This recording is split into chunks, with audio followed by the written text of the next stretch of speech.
আসসালামু আলাইকুম সবাইকে। কেমন আছেন সবাই? আশা করছি সবাই অনেক ভালো আছেন। আলহামদুলিল্লাহ আমরাও অনেক ভালো আছি। তো আজকে অনেক দিন পর আমি আপনাদের সাথে ভ্লগ শেয়ার করলাম।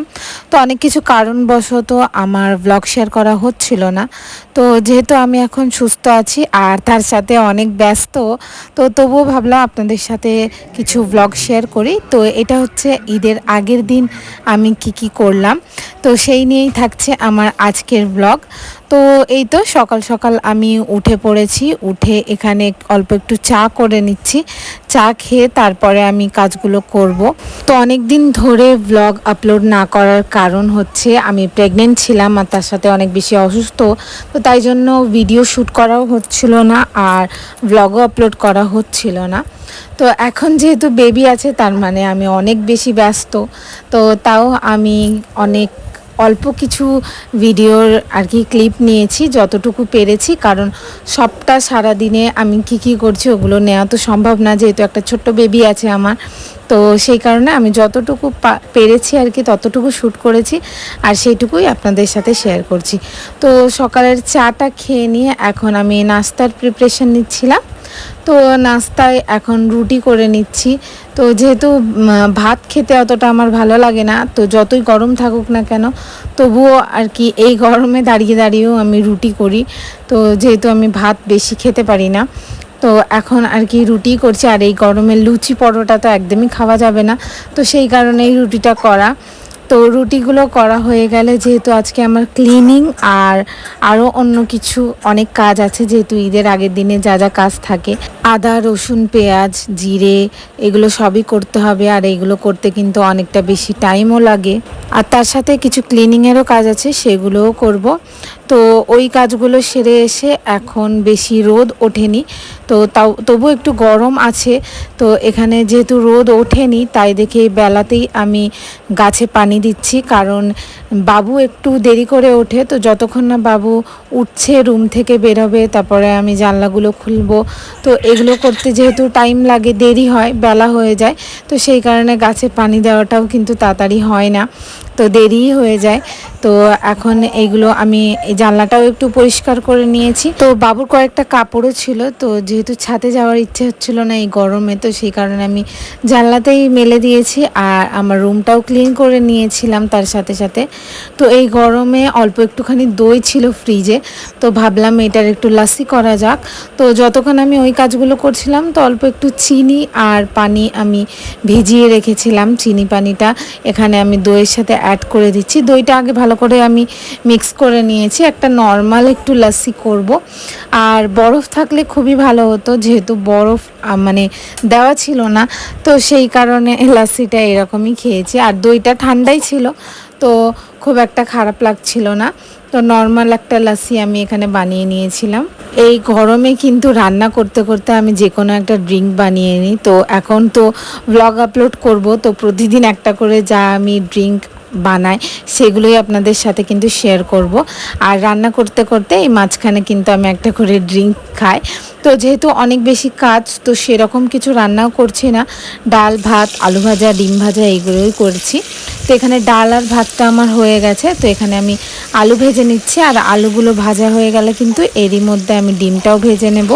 এই গরমে দাঁড়িয়ে থেকে থেকে রান্না করাটা যে কী কষ্টে, যারা আমরা রান্না করি তারা কিন্তু খুব ভালোভাবেই জানি। তবুও খেতে হবে, খাওয়াতে হবে, তো সেই কারণে রান্না তো করতেই হবে যতই গরম থাকুক না কেন। আর এই ভাজাভাজির ক্ষেত্রে রুটি করার ক্ষেত্রে একটু বেশি গরম লাগে, যেহেতু অনেকক্ষণটা কন্টিনিউয়াস দাঁড়িয়ে দাঁড়িয়ে রান্নাটা করতে হয় সেই কারণে। তো এখানে আমার আলু ভাজাগুলো প্রায় হয়েই এসছে, তো এগুলোকে একটু উল্টে পাল্টে দিচ্ছি।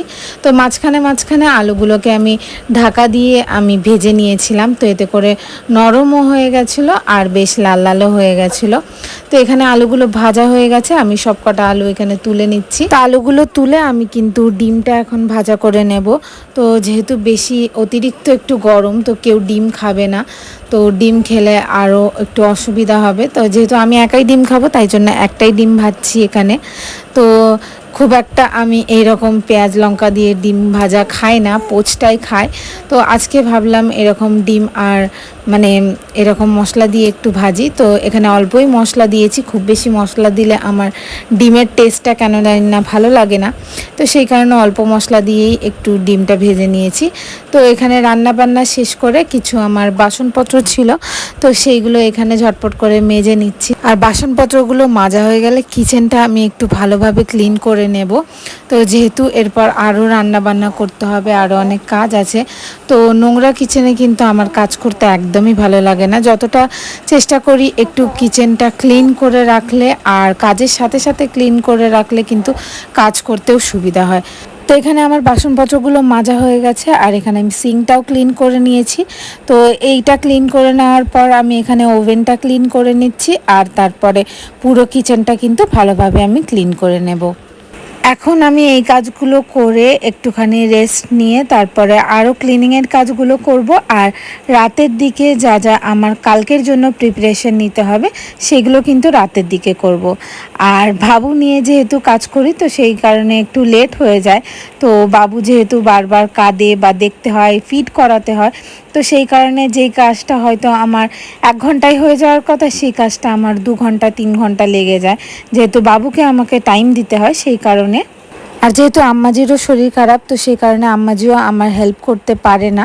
তো আমি এখানে সব কিছু বেবি নিয়ে একলাই করি।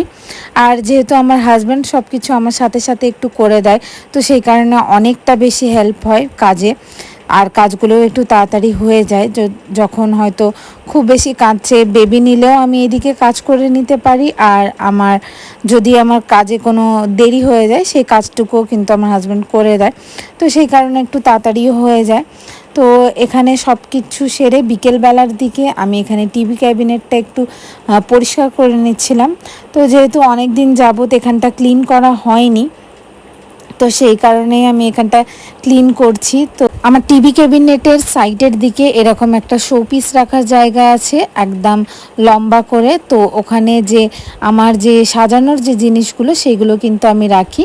তো এখন সেগুলো বার করে নিয়েছি, আর এখানের জায়গাটাকে ভালোভাবে আমি ক্লিন করে নিচ্ছি। যদিও কিছুদিন ছাড়া ছাড়াই এই জায়গাটা আমাকে বারবার করে গুছিয়ে রাখতে হয়, যেহেতু আমার ছেলে বারবার এখানের সব জিনিসপত্র বার করে, খেলে আবার রাখে, তো সেই কারণে এলোমেলো হয়ে যায়। তো বারবার করেই আমাকে এখানটা গোছাতে হয়। তো ক্লিন করাটা তো আর রোজ করা হয় না, সেই কারণে আজকে ভাবলাম ঈদের আগে একটু ক্লিন করে নিই।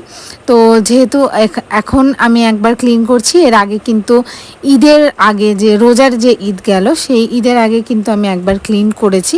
এটা আবারও ক্লিন করছি, যেহেতু 2 মাস হয়ে গেছে, তো অনেকটাই কিন্তু এখানে ধুলো জমে যায়, তো সেই কারণে আবার ক্লিন করা। এই শোপিস রাখার জায়গাটা বাদ দিয়ে টিভি ক্যাবিনেটের যে আদার্স জায়গাগুলো আমি কিন্তু প্রায়ই রোজই ক্লিন করি, যেহেতু আমার ছেলেটা বারবার এখানে ওঠা নামা খেলা এগুলো করতে থাকে, তো সেই কারণে আমাকে প্রায় রোজই ক্লিন করতে হয়।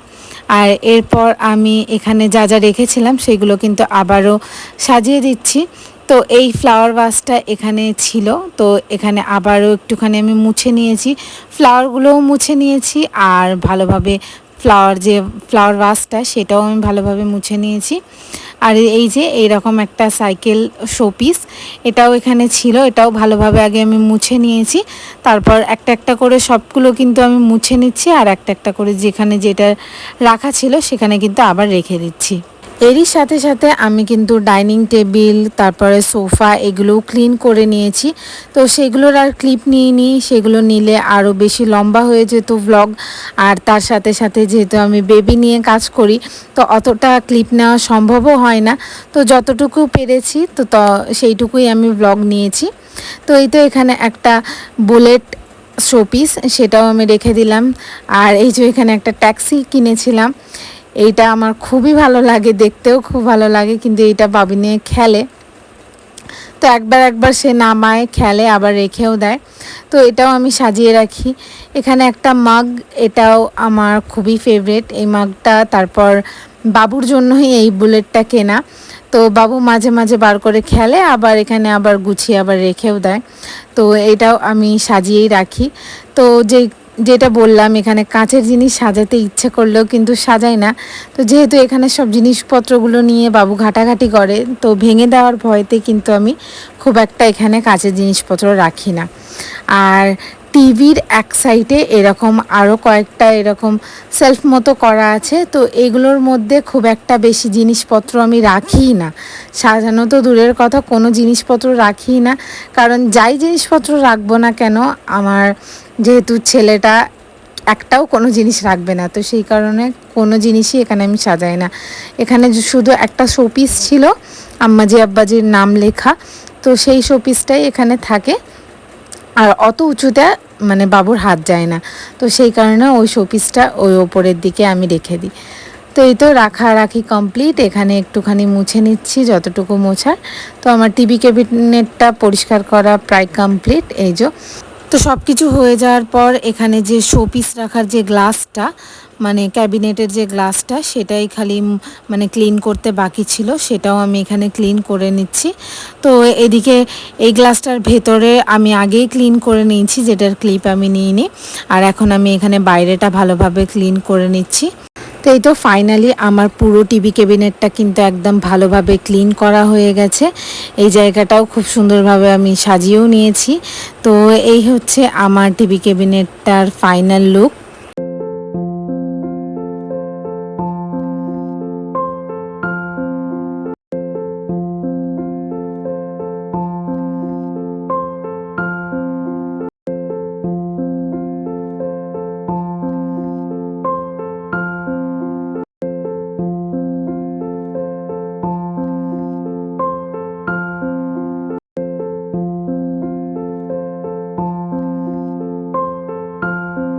তো এরপর রাতের দিকে যেগুলো আমার কাটাকাটি তারপর বাটাবাটি ছিল, সেইগুলো আমি আর আমার হাজব্যান্ড মিলে করে নিয়েছিলাম। তো অনেক রাতের দিকে আম্মাজি একটুখানি আটা ছেনে দিয়েছিল আর কি, চালের আটা খামির করে তারপরে ছেনে দিয়েছিল। তো সেইগুলো আমি বসে বসে বেলে নিয়েছি, আর আমার হাজব্যান্ড এখানে একটা একটা করে সেঁকে দিচ্ছিল। তো এইগুলো করে আরও যা যা কাজ বাকি ছিল সেইগুলো করে নিয়েছিলাম। তারপর কিচেন ক্লিন করে তারপরে কিন্তু ঘুমিয়ে গেছিলাম, যেহেতু সকাল সকাল উঠতে হবে সেই কারণে। তো আজকের ব্লগটা কিন্তু আমি এখানেই শেষ করছি। আজকের ব্লগটা আপনাদের কাছে ভালো লেগে থাকলে অবশ্যই লাইক করবেন ভিডিওটাতে, আর আমার চ্যানেলে নতুন হলে অবশ্যই সাবস্ক্রাইব করবেন। সবাই ভালো থাকবেন, সুস্থ থাকবেন। আল্লাহ হাফিজ।